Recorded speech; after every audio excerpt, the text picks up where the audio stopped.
have any of your first impressions changed? Would you recommend catered or non-catered halls? Is LSE stressful? Hi guys, and welcome back to my channel. Now, as promised in the previous video, today I'm going to be answering some of your questions about starting at LSE because Freshers Week is literally just around the corner. As with the previous video, this one is split up into 4 sections, with the first of which being social. The first question is, how easy was it to make friends at LSE, and do you have any top tips or advice for making friends when you start at university? I was really worried about making friends at university, which was quite normal, I guess, but looking back, I definitely didn't need to be as worried as I was. It's really important during Freshers Week that you just say yes to things. You can be tired. Obviously, you don't have to go out every single night of the week, but like saying yes to a few things is really, really important. I remember one girl who was on my course last year actually messaged me and was like, hey, like, I've seen you've also done a gap year. That's really cool. Do you want to go out for coffee? And I was like, yeah, absolutely. We ended up not really being able to make it work, but I'm really glad that I said yes, because I then still had already had a bit of a conversation with her. So when I met her in real life, it was so much easier for us to kind of like find our common ground. One thing that I found actually was when I was having conversation with people, it was a lot easier to connect with people who were quite open and would just kind of tell me random things about their life and just be really like personable. There's no point having a conversation with someone if you're not going to find out anything more about them, because the way that you kind of make friends is by finding common ground with people. And if people aren't willing to kind of like tell you a little bit about what they're interested in and who they are as a person, then you're not going to be able to find that common ground, and you're just going to come out of it feeling like it was a really awkward interaction. The next question is, are wristbands worth it for freshers? And the person who sent this question actually said, I'm really scared and I get really overwhelmed at parties, so I really don't know whether I should be getting wristbands. To be honest, I would say no, don't bother. There is so much going on in London that you don't necessarily have to go to these like massive club nights. And if you find that quite overwhelming, then don't force yourself to do it just because it's Freshers Week. There are loads of other ways to get to know people. I would much rather go out to a pub or like a bar than I would necessarily a club to go and meet people. So I'd say don't pressure yourself into anything that you know you're not going to be comfortable with, and that includes getting freshers wristbands. Also, I don't think these wristbands sell out. They'll say that they will, but if you go like on the day, there'll be people selling wristbands because they want to go to a different event because their flat are going to something else. So there will be ways of getting into these different events, even if it doesn't necessarily seem like it. On to the academic section of this video. The first question is LSE stressful? I think this really depends on who you ask. For me, I would say yes, but I kind of let it become stressful. I worry a lot about how I'm doing academically, which maybe isn't the best thing, and actually that's something I really want to work on this year. But I know there are people on my course who genuinely find it a walk in the park. Well, not necessarily a walk in the park, but they don't worry about how much work they're doing or like how they're going to perform at the end of the year. They're genuinely just there to have a good time and do a bit of uni work on the side. And so I think there are definitely different approaches, and depending on which approach you take, it will be more or less stressful. I accept it's going to be somewhat stressful because it's a highly academic university, so obviously the workload is going to be quite high, but maybe it doesn't need to be quite as stressful as I let it become. The next question is, how do you make your uni notes and how are they different from your A-level notes? At the start of the academic year, I actually started off by handwriting my notes because I remember in A-level I did a lot of typed notes and I found that the content didn't go into my brain as much as it did necessarily when I wrote my notes. So I was like, okay, when I go to university, I'm going to handwrite everything because that way I know that I'm going to really take in the information. However, what I didn't really account for is the fact that university is more based on application of the content that you're learning, whereas I would say A-levels and certainly GCSEs are more based on like memorising the content. And so actually remembering what you're writing down is more important when you're at school than it is necessarily when you're at university. I actually have here the notes that I wrote during first time, and this will show you why I decided that this wasn't a good idea to continue with.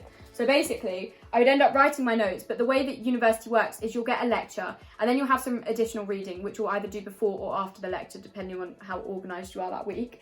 And then you'll also have like some additional reading that you can do, or maybe a video to watch that a lecturer has recommended. And so if you try and put that all down on paper and try and kind of like feed it all in, it just ends up looking a bit of a mess. And you can see here, we've got like arrows going everywhere. There's like random bits of information. And then I can guarantee I'll have written out basically this whole page again that I've read from the reading on another page. And it just ended up being a hot mess, basically. Whereas what I realised was when I typed out my notes, I could add these things in without necessarily having to like add arrows all over my page, because you can just add text into a Word document. So I found that writing my notes for university definitely worked a lot better for me. What was really annoying is that I'd done all of this, so I then had to go through and write it all up. And also when you come to write an essay, you have to hand them in typed.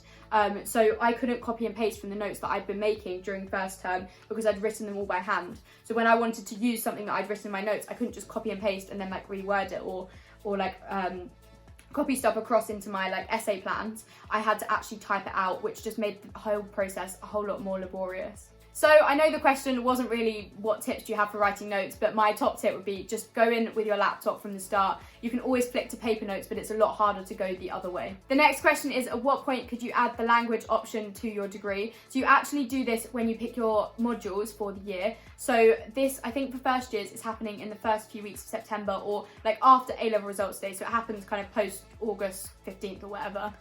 Whereas for second and third years, you pick your modules when module choices open, which I think is like end of July normally, so it's slightly earlier in the year. But basically, whenever you get an email saying you need to pick your modules, that's when you can pick your language option. It doesn't necessarily show up, sometimes you have to like request it, but that should be quite obvious from the emails that LSE send out. Similar to the question before, the next one is there a lot of work and how much free time do you have?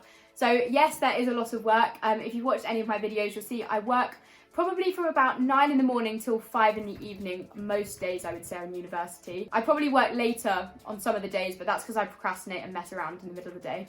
But I'm probably working roughly for about 8 hours a day, and I'll do that 5 to 6 days a week. So what does that work out as? 40 to 48 hours a week? So yeah, I'd say roughly I work for about 45 hours a week. And obviously any time that I'm not doing university work is basically free time for me to do something else. When you start university, there's loads of different options to get involved with like societies and like socialising with people. And I would say just try and find the balance that works for you with that. You will have free time, but I am honestly the CEO of deciding that if I've got free time, I can fill it up with like seeing people or going out and doing things, when actually you probably do need a little bit of downtime as well. The next question is, how do exams work at LSE and do you find them harder than A-level exams? Now obviously this year exams have been slightly different and they run differently across all different departments. So I was actually really lucky this year. The shortest exam I had was 4 days long and the longest one I had was a week long. So in that case, basically LSE will release the exam paper. It's just a Word document with a whole load of questions on. You pick your questions, you write a few essays and then you submit them in their answer document thing with your candidate number on, and you just put that on Moodle, which is exactly how you would submit any other assignment, and that's kind of your exam done. In terms of the difficulty of those exams, and did I find them harder, I would say I think I found them easier, but that was because I could refer to my notes all the way through, and obviously having an open book exam is a lot different to having an A-level exam in the year that I sat it, where you actually sat your exams, where it was closed book and you had to memorise all the information that you wanted to use in the exam. However, because it's open book for everybody, I do think that increases the pressure, because it's like, well, if I can look at my notes, then so can everybody else. So it's actually about how you write the essay and not necessarily just about the content that you're putting into it, because obviously everybody has access to pretty similar content. That's obviously very specific to the qualitative courses such as geography and like sociology and social anthropology and all those sorts of courses at LSE. Obviously, if you're doing a maths exam, me talking about content in your essays is not particularly relevant here. So I don't know how the exams fare in terms of like difficulty compared to A-levels with those sorts of courses. The next section is accommodation, and the first question is, when did you start looking for accommodation for next year? So I'm assuming this person is asking about maybe going into student housing in London. Now, I'm actually going back into halls next year. I've made the decision that that was right for me because I wasn't in halls for very long last year. I've also found a friend on my course who I get on really well with, and we've decided that both of us wanted to share a room. So it just worked out really well that we could do that in the halls that I was in last year. But if you're looking for a student house, the way that the property market works in London, it's just constantly moving. So you could actually be looking for a property right now in like August for September.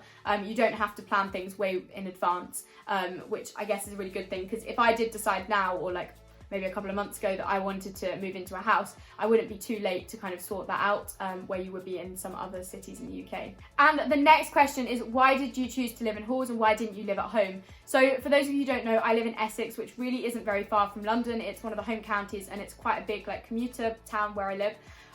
So I could have quite easily lived at home, and I did actually consider this before, but my train fare would have ended up being pretty much the same cost as my shared room from last year.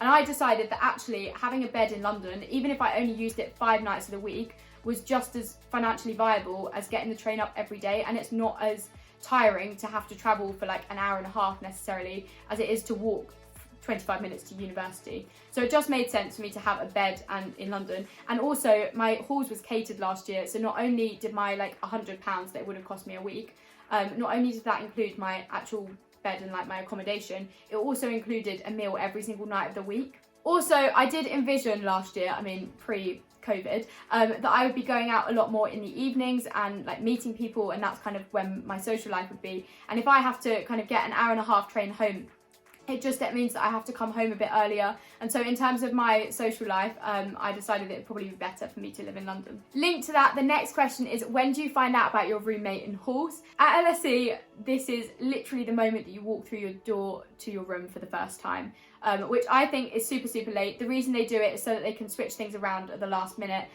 Most universities will tell you who your flatmates are and what flat you're in. Well, they won't tell you who your flatmates are, but they'll tell you which flat you're in advance of you actually moving in. But at LSE, that is not the case. You just find your roommates out when you meet them for the first time when you enter your room.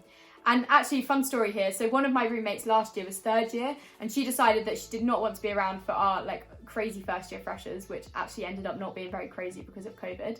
But she decided she didn't want to come up until later in the week. So we had this spare bed for the whole of freshers week, and we're thinking, got this double room for the price of a triple room. Anyway, and then halfway through the week, that randomly this stuff just appears when we come home from uni, like all over this bed. And we're like, who on earth has moved in? And there's literally nobody to be seen at this point. It's about 5 p.m. And I thought, oh, that's fine. Like, whoever it is, this girl that we're going to meet, she'll probably like rock back up later on and we'll meet her for the first time. Well, it gets later and later and later. It gets to like 10 o'clock and 11 o'clock. And I'm like, right, okay, I'm going to bed. So I turn over, we like go to sleep, me and my other roommate, Hannah. And when we woke up in the morning, I literally turned over and I was like, there's another person in the bed. And that was the first time that I met my roommate Leah from last year. And it was a slightly awkward interaction as I'm like, oh, hi, you must be our other roommate. Like, what do you study? What's the deal kind of thing. Really, really weird how it works out that way. But that's just the way they do it at LSE. And the final accommodation question is, would you recommend catered or non-catered halls? Now, I've had this DM'd to me quite a few times by various different people, and I always say, if you're a first year at LSE, go for a catered halls, because they are the LSE only halls, and they tend to be the most social halls. So I think you've got Rosebery, Parsfield, Bankside, and Carr Saunders. They're the main ones. And then the ones that aren't catered tend to be slightly less social. I don't know if that's necessarily due to the fact that they're catered or not. I don't think it is, but I would just recommend going for one of those four, and they are all catered. So that's just how it works out. And the final section is general questions. And the first one here is, if you could go back to the start of first year and tell yourself something, what would you tell yourself? And I think the first thing I would say is, do not stress, panic and worry as much as you did, Imogen, because it's just not worth it. Everything works out, it always does. And it is literally first year. You are there to enjoy yourself. It's not just meant to be like pressured and like stressful. It is meant to be a good year. And so try and enjoy it as much as you can. The second thing that I would tell anybody going into first year, probably not me because I did only go up with 2 suitcases last year, but that would be just like, don't take too much stuff. I literally took my 2 suitcases, and even in that I had stuff that was really redundant and I wouldn't take again this year. But like, you do not need a lot of stuff at all. The third thing I think I'd tell myself would be just to throw myself into everything.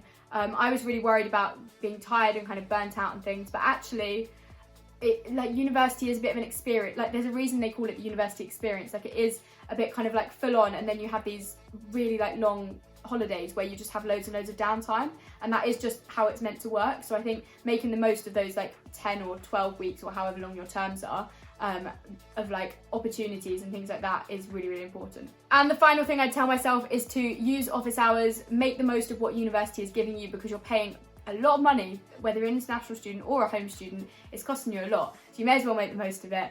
And also make use of second years, make friends with people in all different years, and because they will actually really help you out in terms of knowing what you're meant to be doing and what modules to take next year and things. They were one of the biggest like sources of information that I had this year, besides obviously like what university tell you anyway. And the final question of this video is, have any of your first impressions changed? Now, this is relating to my first impressions video, which if you haven't seen, I'm sure I'll link it somewhere around here. But a couple of my first impressions have changed. I remember being asked if it was competitive, and if everybody was obsessed with spring weeks. And at the time I was like, no, but that was literally me 5 weeks into university. And I think now that my kind of like circle of friends has broadened beyond just the people who are in my department and the ones on my corridor to like a few other people, I think I would say it is more competitive than maybe I first realised, and people are a little bit more concerned with like spring weeks and like investment banking and sorting out their careers than I necessarily first realised. But I don't think it was a bad thing that I kind of lived in a bit of a bubble for the first term. I think I'm still quite happy with like where I'm at with the whole, I don't really want to get involved in investment banking, that like finance doesn't really interest me as a sector. And I think if you go into LSE knowing that, then it's not too difficult to kind of just ignore it and block it all out.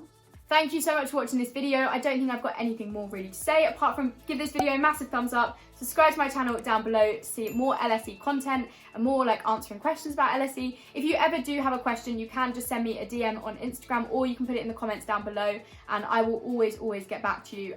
So just feel free to get in touch. But otherwise, have a lovely day and I will see you next time with a new video. Bye.